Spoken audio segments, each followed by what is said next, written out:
How y'all doing? Is it starting to feel real yet?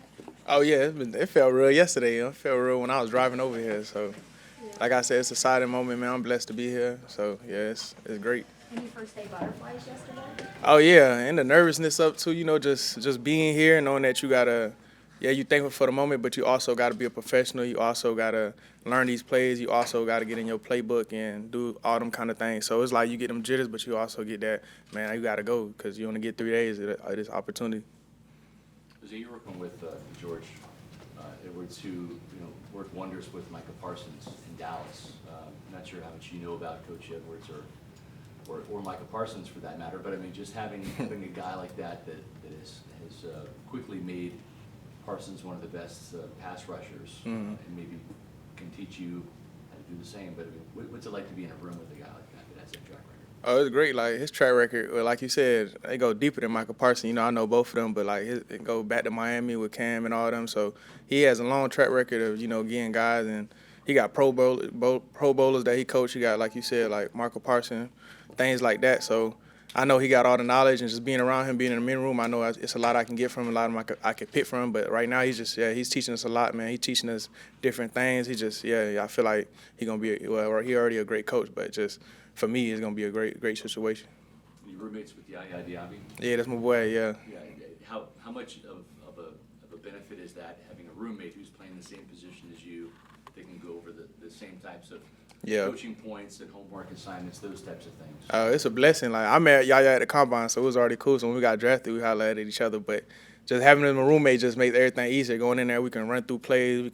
It's something. I remember last night I was messing up on something. I'm like, bro, I cannot get this. And like you said, having Yaya as my roommate now, he's over there. He said, oh, you got to do this to drop.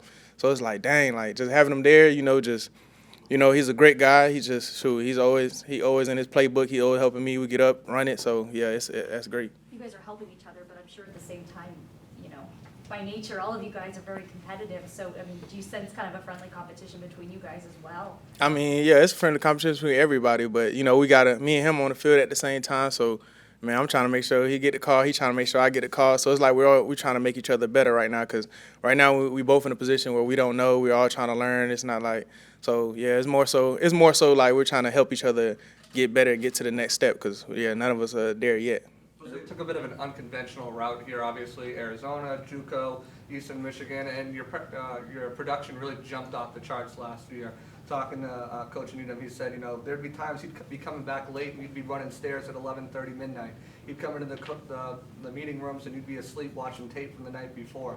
Can you just talk about that preparation that led you to where you are now, getting drafted with the Bucs and the production you had? Just learning how to be great, and I feel like kind of like Josh, our path was kind of the same. Just going to different places, just being in college, for 6 years. I feel like it just teach you faith and patience, and then I feel like one thing I learned on the process is don't change your dreams, change your habits. And I feel like everywhere I went, I learned I wasn't giving my full potential. I wasn't doing this, or it's a ladder. It's like I wasn't at my full capacity, and I feel still like I'm back at square bottom. But at least now I got the knowledge of how to get myself higher up there. So I feel like that's the main thing I learned. I'll start on my part. When did that change for you occur? Man, I think it changed in JUCO when I was in California. So like around 2019, just being in that atmosphere and just knowing that I wasn't doing enough, and just knowing that if I didn't put my all into football, my main thing, you reap what you sow. And if I'm just going there and I don't put in the work and I come back at the end of my college career and didn't make it, I'll be looking back like, dang, I didn't do it. But I always had an emphasis where I just do everything to the most I could do, I feel like God blessed me with that mindset, and then I know if I put my all into it and I don't make it, and I put my all into it and I do make it, I know at the end of the day that path was meant for me if it wasn't. So that's why I always just put my all in wherever I do. You talk about habits. What winning habits did you instill there? Stairs at 11 o'clock at night? Like what was your routine, or just some of the things you adopted with that new mentality? My main thing was just like emphasizing everything, having details, everything. If I'm in there on Monday morning, we don't got nothing to do.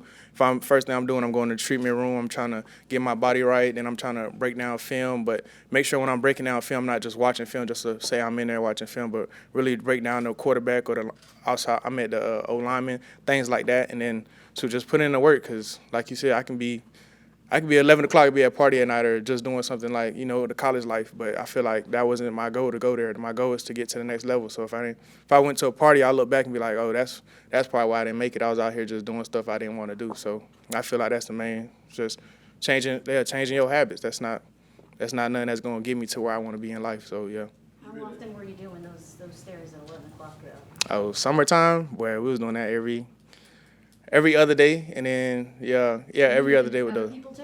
Yeah, my main thing is like I think that's one thing I grew into, just keeping myself to myself. Like if I'm learning, whether it be like about my like reading my Bible or things like that, or spending my love or anything like that, I feel like I never did it for everybody could do it. I always go put in the work by myself. But at the end of the day, it's a team game. If I just go in there and do stadium, that's not gonna help anybody else on the team. It might be a 3rd and 10. I need my corner to go crazy and get a pick or something. I'm not going to be able to make every play. So every chance I get, I try to teamwork. So just let guys know to come. And I feel like that's the whole point of leadership. Because once you feel like you got that influence, people are going to come just because they feel like, oh, yeah, he's doing it. He on that level. Maybe I can just get on that level by doing that too. So that's why I always try to do everything. Like try to invite people to do it because now you know how to go get it now. So, yeah. How many guys did you bring? Man, some days it change. Some guys would come, and some guys, so like beginning of the week, it'll probably start with like 10 people, 12, 15, then it'll grow, then some people come each and every day. But at the end of the day, I knew people was coming. So it's like you can come one day out of that week, but if I never told you, you wasn't going to come no day. So in my head, it's always, okay, just I can tell them, and if they come one day, that's one more day they getting better. So that's how I always looked at it. You've been a great football player for a long time. I've talked to, they love all their draft picks, right? That's why they took you. But I've talked to a lot of people that they always talk about you in a way that they're so thrilled that they got you. And you hear the name Shaq Barrett attached to you. Blessing. That's who, they remind him when he came out of Colorado State. What does that do for you when you hear people in this organization compare you to a player like that? For me, it's a blessing and an opportunity because I feel like that's one thing when I hear that, I look at it like, okay, that somebody believes in me. I always, like I said early in my career, I didn't really think like it was times where I didn't play football and I didn't think I was good enough or things like that. But I feel like through this process, I learned the confidence and being humble too, things like that. But things like that, I take it in my head. I just be like, okay, these people believe in me. Let me go show them what I can do. So when I hear stuff like that, it brings me happiness for real. So and just being around a guy like that. Yeah, most def. And that's the main thing. Like, I know, I've been praying for him, for his mental health, because I know he's been going through something too. But I know, like, as soon as I see him, I'm going to give him his flowers, first of all, because I feel like people give their flowers after their career over. But he in his prime, so give him his flowers now and then try to learn everything I can, whether it be just seeing how he moves, see how he teaches, everything that he do. I'm trying to be better than that. Max Crosby kind of, obviously, came back to the school a lot, but how much did he help you kind of fine-tune your technique and help you, get to this next level? Max, man, he a great guy, man. So that's first of all, I'm gonna start with that. But like, just having Max coming from Eastern Michigan, it was a blessing. Just, for me, even this year that just passed, I had, like I said, a confidence thing. Just I went the first 4 or 5 weeks without a sack, and just having him text me, to me, he a legend. Like he a guy. He's not just a player that played at Eastern Michigan. He's a guy like everybody knows. He's that guy. So it's just like just having him in my ear to take me through this process. He called me right after the draft. Just little things like that. Like it's just a blessing to see somebody like that is on your side, and all the tips that he give me in between. It's not just about football. It's about life. Just even like the believing in myself part. Like I should believe in myself before I hear them talk about Shaq or things like that. I should already have that, okay, Jose, you can come here and do something. So just little tips like that he give me, man. Max, it's a blessing just to get to talk to him, just to ring his line, and I can just get answers from him and things like that. So, he a great guy. When you go several games without a sack, what did you learn about that kind of experience when you were able to kind of have that breakthrough?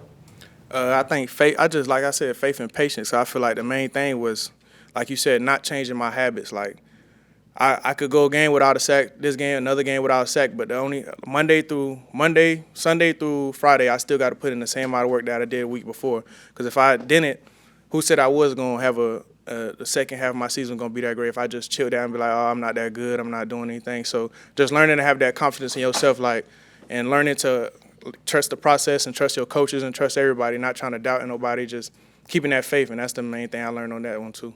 talk about, you know, Last being one. there for your teammates and everything like that. Speaking to Coach Needham, he said your favorite game this season was the one you didn't play in. Yeah. Because it gave your teammates that have been looking up to you and you working with them that opportunity. Well, why was that your favorite game? And just take me through that leadership ability to impart your wisdom on the next guys coming.